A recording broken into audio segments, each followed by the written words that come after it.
some people on Wall Street have expressed concerns that the possibility of a recession is increasing. And I want to know what you think about that. Are you comfortable with the country potentially dipping into a recession for a period of time if you are able to achieve your long-term goals? Well, you say some people on Wall Street say, well, I tell you something else. Some people on Wall Street say that we're going to have the greatest economy in history. Why don't you talk about them? Because some people on Wall Street say this is the greatest thing ever. That's what I'm getting at, though. It's the same question. Yeah, there are many people on Wall Street say this is going to be the greatest windfall ever happened. 177,000 positions added, 4.2% unemployment rate. And this is how Axios saw it. They said job market shrugs off trade war. For now, there is little evidence of trade war pain in the job market, which kept chugging along last month with strong hiring and low levels of joblessness. So, Matthew, pretty great week. How do you see it?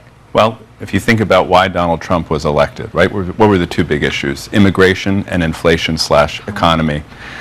Immigration, he shut down the border, something that earlier presidents said couldn't be done. He did it even before the 100 days was over. And now we're arguing about how we deport people, not about the people coming in illegally. And on inflation and the economy, there's been a lot of sturm and drang about Liberation Day and the tariffs. But this first read of the data on inflation, on gas prices, egg prices, and now jobs, the S&P 500 having a great week, great run, 20-year run at closing today. Things are going pretty well for Donald Trump in these first 100 days. At the New York Stock Exchange, and that's quite a headline below the two of us, that the stock market has erased all those losses we talked so much about since April the 2nd, Liberation Day. We're above that point now. Yeah, I mean, for all of those people who have been worried about their 401ks, their pension plans over the last couple of weeks, this is really great news. It's a historic day for the S&P 500. Not only having a 9-day winning streak, the longest in about 2 decades, but to your point, worth repeating here, this is erasing the losses that we have seen since these tariffs are in place. Major averages across the board in positive territory, up more than 1%, closer to 1.5%. And this is on the backs of that jobs report that came out better than expected and pretty significantly. You're talking about the expectation was about 130,000 jobs added for the month of April. We saw 177,000 jobs added. The unemployment rate, that was at 4.2% unchanged, and that's exactly what economists had predicted and wanted to see here. But it wasn't just the headline numbers in this report. Even the underlying numbers showed some real strength in our economy and in our labor market. This jobs report was phenomenal. So the range was 73,000 to 170,000. It came in at 177,000. So this came in higher than any single firm on Wall Street thought it would. 500,000 people came back to the labor force. What's the thing we've been hearing over the last few weeks? Nobody wants to work in America. Why would we bring manufacturing jobs back? Well, last month alone, 500,000 people stepped up to the plate and said, I want to find a job. And guess what? The unemployment level stayed the same. How does President Trump make sure that the effort to deport people who are not in this country legally doesn't end up hurting Americans who want safe borders, absolutely, but also don't want to see even more higher prices in groceries? Well, I mean, I'm sure it's not your position, Jake, you're just asking the question, that we should supply America's food with exploitative illegal alien labor. I obviously don't think that's what you're implying. Supremacy. I think we've done more to destroy the hegemony of the United States dollar by allowing China into the WTO, allowing the Chinese Communist Party to rise. Even the idea of stealing, Russian assets and giving it to Ukraine. But other countries will rise up. The world is not just made for America, by America. I think you and I are both smart enough to admit that China's rise did not occur in a vacuum. It happened due to decades of very elite, multi-billion-dollar political warfare operations buying off elites in my country and yours, favorable trade deals. They enter the WTO, they manipulate all that stuff. Yes, and that's what we're trying to push back. But it's not just that. They've gamed the system, but they're all incredibly hardworking and they're really smart. And I think that's something that America sometimes misses when it looks at China. Yes, China has gamed the system, but China's also got there to a large extent by its own merit. That doesn't say you want to live there necessarily. Well, when you say by its own merit, I think you also mean by slave labor and repressing the leaders in There's all that. And yes, I have been to China. Well, there's all that too. I think that's a euphemistic spin for why China's risen. There's all that too, but then... Only 1% of alien workers in the entire country work in agriculture. The top destination for illegal aliens are large cities like New York, like Los Angeles, and small industrial towns, of course, all across the heartland, as we've seen with the Biden floods. None of those illegal aliens are doing farm work. Those 30,000 illegal aliens that Joe Biden dumped into Springfield. I'm talking about the ones that are. But I'm explaining this. It's important to understand. No, you're kind of changing the subject. I mean, I'm talking about the ones.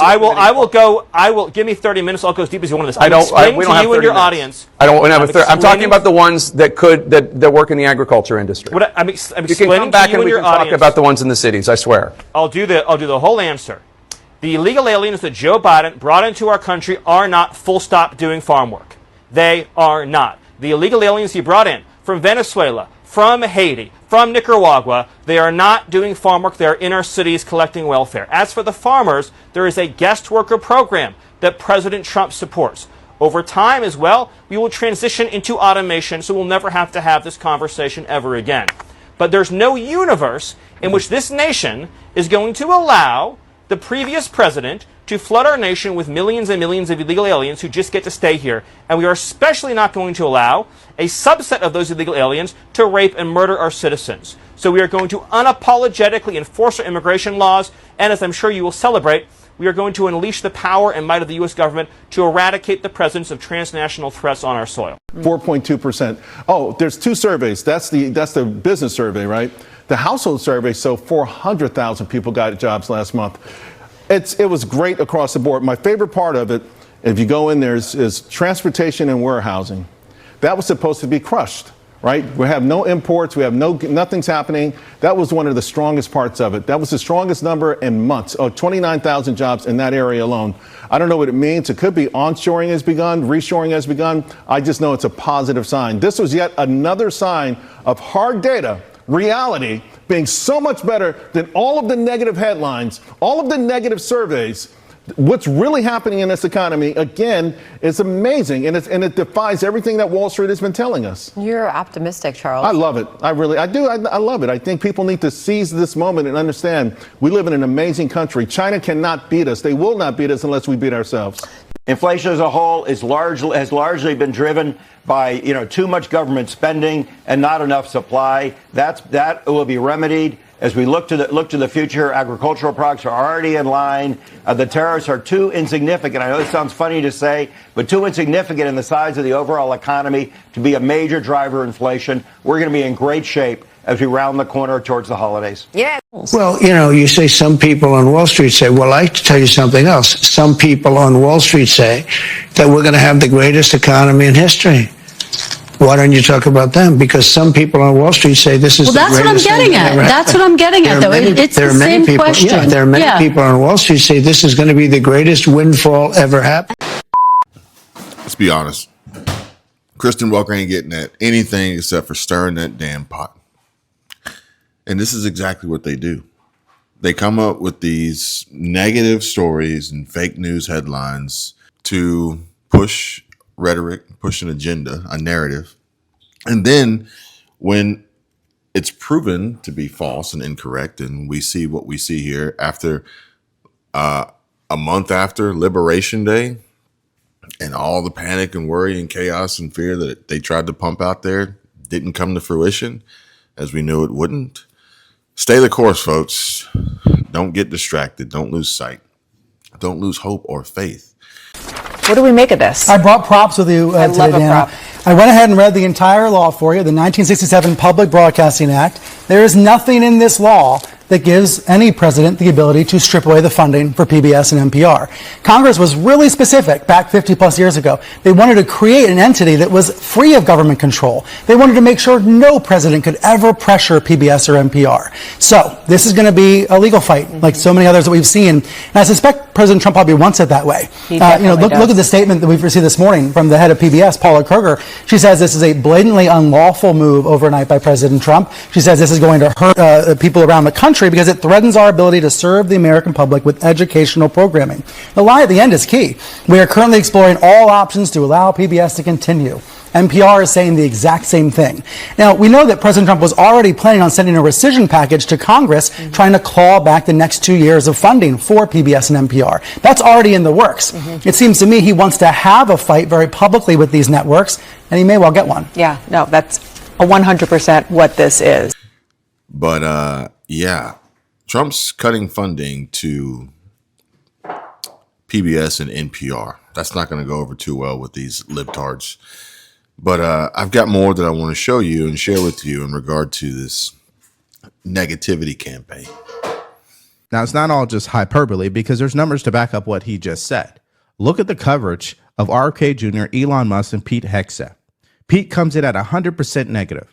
Elon Musk, 96% negative. RFK Jr., 89% negative. And then when it comes to President Trump, 92% negative compared to Joe Biden at 59% negative in their first 100 days. And News Nation, which I was shocked, supposed to be independent, 92% negative coverage of President Trump. So when he says that it's fake news, he has some credibility there because all they do is anti-Trump coverage. Let me just take a moment here and say thank you for last night.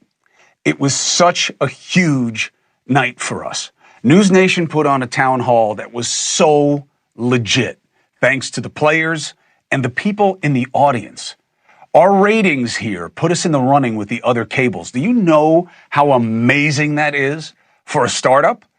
I mean, I'm telling you, I worked at ABC News, I worked at Fox before that, I worked at CNN. That reach is decades in the making. So for us to pop up because of what we were able to pull off last night is extraordinary, literally. It is something that would be very hard to repeat. And the media is not going to tell you about it because they have zero interest in News Nation disrupting the grip of fringe agendas, right? Everybody's picking sides. We refuse to do it here. We expose the sides, but it doesn't matter because thanks to our sister network, the CW and X and all the radio stations, we had unprecedented reach. Well, I think I will be a great unifier. That's what I want to be, and it's very important to me. What I have to do is save the country. The country was going down the tubes. This country was in big trouble. You had a border where millions of people were pouring in from jails, from prisons. They were pouring in at levels from mental institutions, gang members, terrorists, and we're getting them out. We got to get them out of their country. I don't know if that's unity or disunity, but I have no choice. You know, some things you have no choice. See, that's the key. The president says he's not wrong about immigration, okay? With the rest of it, that's up to your opinion. But he doesn't know if it's unity or disunity, what he's doing. And that is a distinction with a difference. And it's the difference between capturing the imagination and giving the American people a reason to believe in something as a common concern, as a collective, as a country, as opposed to finding ways to divide and conquer. Advancement versus advantage, mere advantage. It helps when you know that borders are not racist, speech is not violence, America is good, terrorists are bad, men can never become women, police are not criminals, and criminals are not victims.